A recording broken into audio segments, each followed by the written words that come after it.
मध्य प्रदेश की आर्थिक हालत नाजुक है। बजट से ज्यादा कर्ज, बढ़ता पेंशन ब्याज खर्च और लगातार चुनावी घोषणाएं राज्य की माली हालत को और बिगाड़ने का संकेत दे रही हैं। राज्य के खजाने की स्थिति किसी से छिपी नहीं है। कर्ज का बोझ दिनों दिन बढ़ रहा है, वहीं पेंशन का बोझ भी सरकार की चिंता है।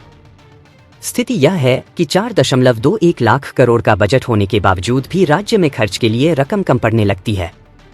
अब फिर से सप्लीमेंट्री बजट की तैयारी शुरू हो गई है। विभिन्न प्रकार के टैक्स इत्यादि से राज्य को जितनी कमाई होती है, उतना खर्च भी है। ऐसे में विकास कार्यों सहित अन्य कामकाज के लिए कर्ज लेना सरकार की मजबूरी है। कर्ज, पेंशन और ब्याज भुगतान का सबसे ज्यादा बोझ है। यह कुल बजट का 21% है।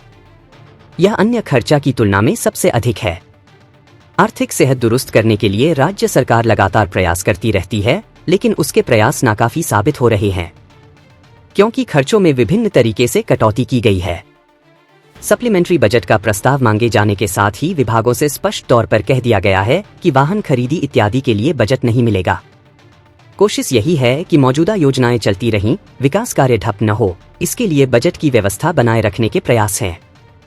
वही कर्ज की चिंता किए बिना सरकार लगातार खर्च वाली घोषणाएं कर रही है। बता दें, मुख्यमंत्री ने गुरुवार को लाडली बहनाओं को दीपावली से 1500 रुपए देने की घोषणा की।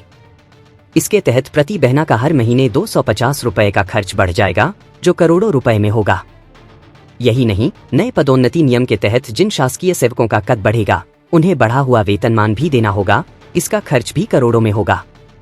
इस तरह दीपावली के पहले और बाद तक सरकार ने कमाई के स्रोत नहीं बढ़ाए तो अधिक कर्ज लेना होगा। राज्य में बजट से ज्यादा कर्ज का बोझ बढ़ा है। ऐसा इसलिए कहा जा रहा है क्योंकि राज्य का बजट 4,21,032 करोड़ रुपए है, जबकि कर्ज 4,21,740 करोड़ रुपए तक जा पहुंचा है। यानी कर्ज बजट से 708 करोड़ रुपए अधिक है। सरकार दिनों दिन कर्ज ले रही है। ऐसे में कर्ज और बढ़ रहा है।